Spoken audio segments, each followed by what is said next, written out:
let's do a test here on the old video shop. I forgot about this. Testing, testing, 1, 2, 3, done.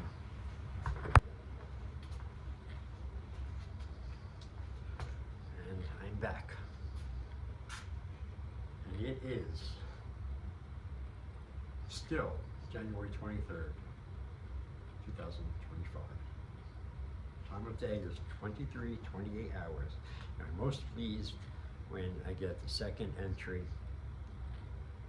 or if it's rare, third entry of a day, and I get them all within that chronological day. It's just a little weird thing, you know. Little peeve I have. You have a lot of weird little quirks. Yeah. Here's one of them. My girlfriend laughs at it hysterically all the time. It's no, I cannot do it any other way. What am I talking about? All right. Perfect example is like just before I have this Tampa Bay Buccaneer throw, like a wool throw, like one of them throws, you know. And I've had this thing forever, you know. It's like it's a part of, it's like my thing, you know. It's like my only like furniture that, you know, I bring everywhere. Yeah. Anyway, you know, and it's in pretty good shape. But anyway, whenever I open it up on the bed, you know, it has to be facing the right way. The letters have to read from left to right, and the image has to be correct. It can't be backwards, can't be upside down, can't be any other way. And that holds true with anything like that. Like for another example, like my towel, one of my shower towels is, you know, I got these cool shark towels, and I got this one towel, it's a real big great white shark, you know, like realistic looking, not a character cartoon or nothing. It's an awesome towel. And like when I use it and stuff and I'm done, they say I wrap it around, it has to be up and facing the right way. That's it. So what, if it's weird, whatever? No, it's not. I think it's the right way. Any other way is lazy, because it only takes what, a fraction of a second to like set something straight or put it the right way. Leaving it is lazy to me, and I believe those little mental lazy givens are or the devil in disguise, you know, and they build up, and the more you let them in, the more they get in, they infiltrate, replicate, they duplicate. Boom! I'm recording in something different tonight. Shop. It's just something that I've used a lot when I first started the channels. That's all I ever really used. And then I haven't used it in about probably close to a year. Why? Because there's some technical difficulties. They erased a lot of my shit. I'm not happy about it. I'm still getting over it. But it is a lot better than just using the iPhone camera. The fucking cat up there, man. That's the next thing on my list for this year.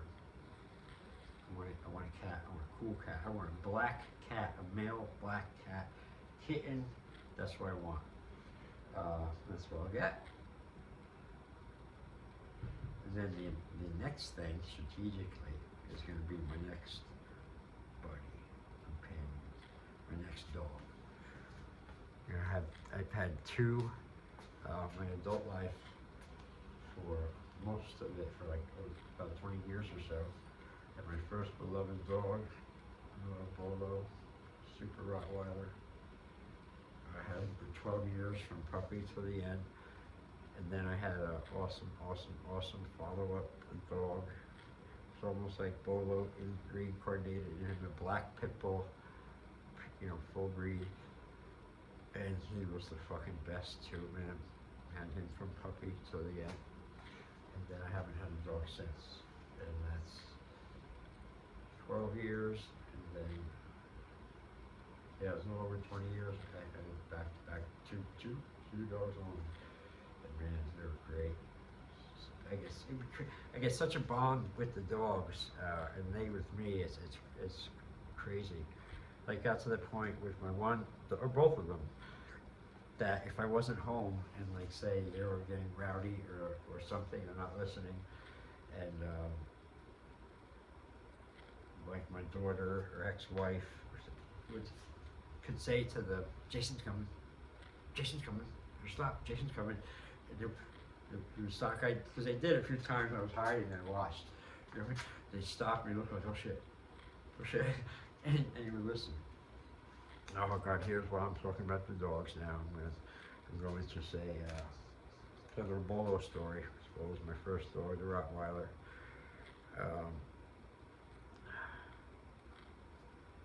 All right, I walked into the mall that one Sunday morning. Nothing to do, just, you know, I went with my girlfriend. This is back in 1993 or something maybe. And I just spent, you know, day in the mall, maybe buy a pair of sneakers or something, I don't know.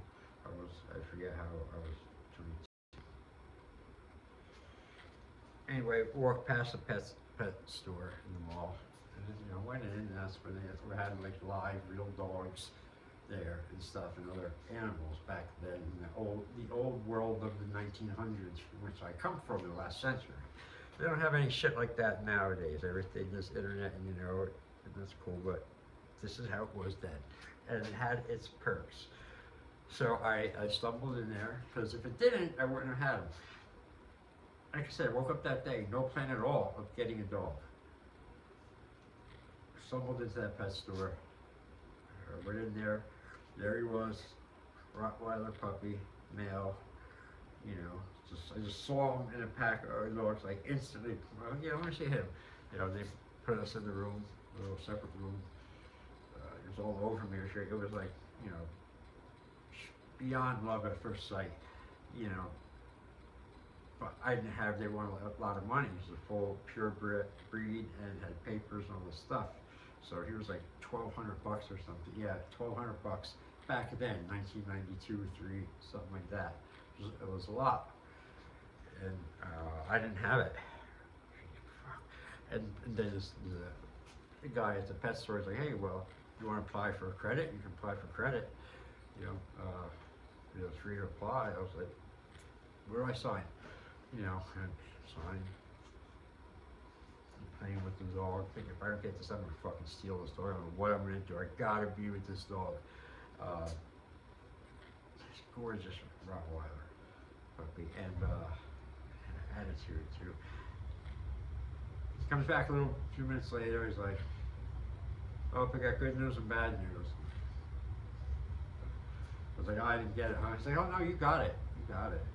Now that's the good news. The bad news is, what are you gonna do? I was like, I'm taking them, you know. And we signed up. My girlfriend was like, what are you trying to do?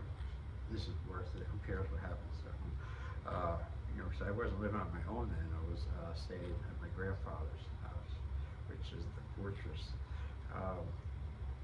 But anyway, so I didn't care. I figured that out, you know, later. I had myself a dog finally. You know, I had them when I was very little, a few times, and not long, just long enough for me to bond with them. And then it was too much work and shit in the house, and you know, my mom or whoever, they would go and they would lose my dogs on me in the park or bring me out. And so they were all going to play and stuff. I remember they lost this one little puppy of mine, a white one. Lost that dog, man, little puppy. I was only like 4 or 5. Little shell-shocked, traumatized kid already. But I had this little white puppy for a little while, and the only little thing I had, you know, then I was only kid and craziness, and then I remember, oh, we're gonna go to, we gotta move out to the country, you know, bring the dog. Like 4, you know. And we're out playing, and something, the dog went somewhere I didn't know. Where's the dog? Oh, we can't find them. Can't find them. I I remember, this wasn't an accident, it was planned, you know, to lose the dog out there, it was too much work, house training him and shit. And I never had a dog since then. I always wanted one. So right now it's happened, and I can make the decisions now, and I was in a position that I'm a big enough adult in the world, and boom, I got him. And it was the best thing, one of the best things I ever did. You know, I just made payments on it, and it was like $60, $80 a month or something. I didn't give a shit. I would have paid her $100 a month for 100 years for that dog. He was so worth it, and all the things that he did while having him, and things he's protected, and the people he bit, and all the stitches he's racked up to motherfuckers. Fearless, loyal. One time, while he was growing up, like as a puppy, you know, that was in my first apartment then, an apartment because to keep the dog, and he was getting big quick, you know, he was fucking rowdy, you know, he was tough, he was my guy, you know, my protege, I spent more time with him than anything. But anyway, so he usually just would not leave you the fuck alone when you come in, sit down, and want to do something, whatever. He was nonstop with attention. It was not me, it was my friends or whoever. So sometimes, you know, it was only one bedroom apartment, you know, with a living room stuff. So the only thing what I did is I had weights in there, a bench press and a thing in the living room. So I took off a 45 and put the leash through it, clipped it on him, and just tied him right there in the living room. When I was there and I had friends or something, he wouldn't behave. And you know, get there, he tried to chew it, I got the chain, couldn't chew it. But you know, as time would go on, a couple of weeks and stuff, he'd grow, get bigger, he'd start dragging that fucking 45-pound weight.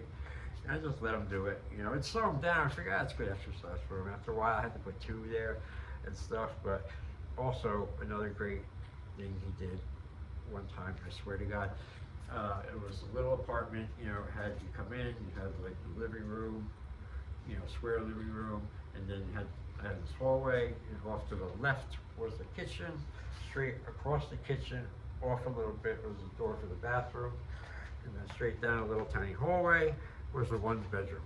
All right, it was cool, it was nice, it was my first place, it was great, I took the dog, it was awesome. I was living there, not by myself, with my girlfriend, and we were splitting it and stuff, so that was even cooler. Sometimes. But, so anyway, one time I was just hanging out watching TV in the living room, and like a Sunday or so, football, I don't know, just sitting there hanging out with him, you know, and I got up and I went to take a piss in the toilet, and I left the door open. And then when I was done, I walked out of there. And then I didn't look back, I went to the bedroom for something. And then my ex-girlfriend said,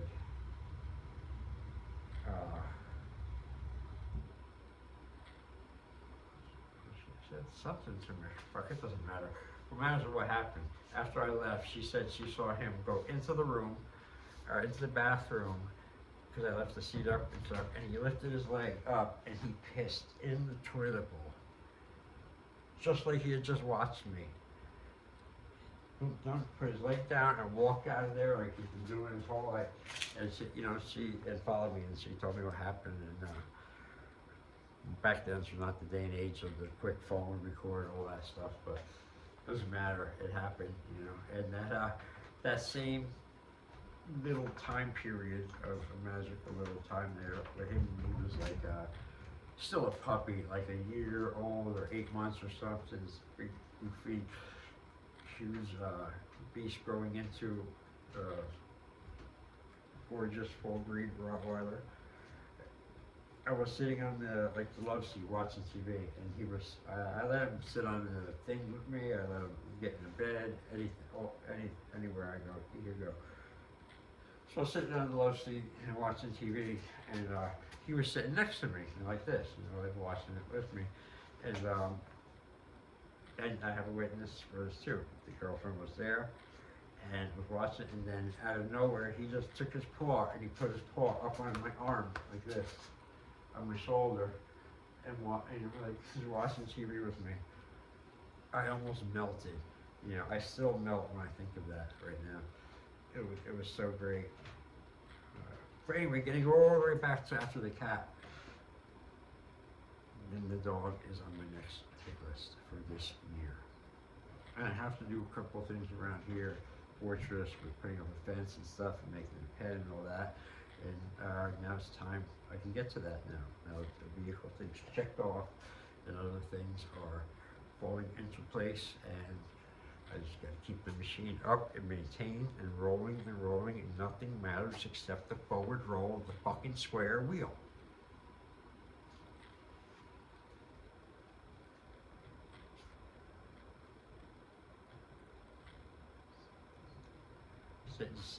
Parting on this little thought I was thinking before.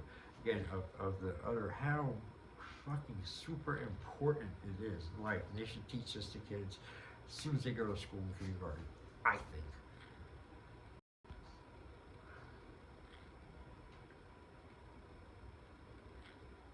Alright, hold up. Maybe I shouldn't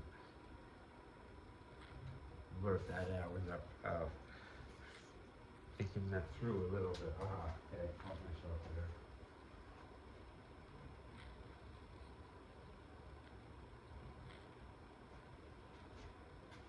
Okay. Alright, what they should teach them is that the most important life rule one should learn and do and adhere to and maintain and build and strengthen and fortify and nourish the whole life long is this the inner, like, a rule or will of listening to yourself. And when I say listening to yourself, I don't just mean in the mental. I mean, like, I gotta get up and clean up the fucking messy room and dirty shit laundry, and I gotta do it fucking not tomorrow, fucking in an hour or now or whenever. And that's what I mean. It's a commitment you make to yourself. You don't fucking break that. And it's that will. And if that was ever taught or burned or instilled in me way early, or shit, I'd have my own earth by now. But I'm finding it to be so laser-like dead true for me, you know. And now I'm 53, and keeps going, you know. But you have to maintain, and you have to, again, go back to that strict discipline within yourself. You know what you got to do. You damn sure know the things you shouldn't be doing. You know what has to stop in all areas to fix what's really fucking wrong with you. We all know this about ourselves. So stop the bullshit. Once you really stop the bullshit and recognize that about yourself and really own it, boom, you jump up a bunch of notches. Because now you're in a position to really move from it. But when you're trying to lie and hide and falsify and carry this fucking fake shenanigans around forever, you just can't. For a little while, but it's a little while or a long while, it doesn't matter. It's gonna stop, because you just can't do it with everything else in life and stuff. So, fully knowing, you know, to do things right, you know, to do things right. Why don't a lot of people do things right, even though it's simple? It's because it's hard, because it usually requires, again, sacrifice, going the long way, suffering in the immediate, in order to maintain something good or advantage in the future. Not just giving in to every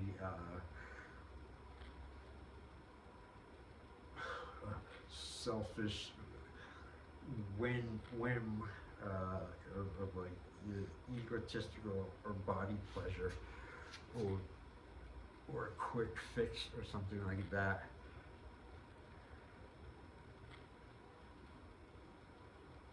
list.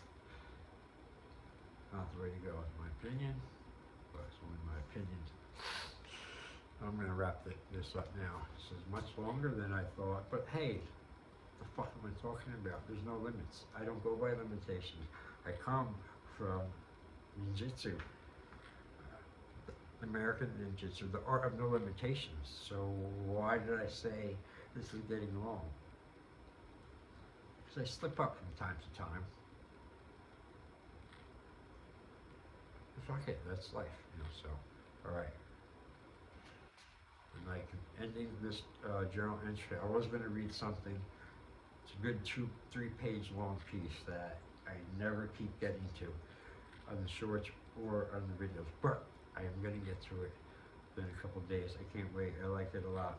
It's, like I said, 3 pages, took me a while to do that one. Called I Walk Point for No One. Lord willing, and the creek don't rise, perhaps tomorrow. Okay, Jason out. 23:49 hours.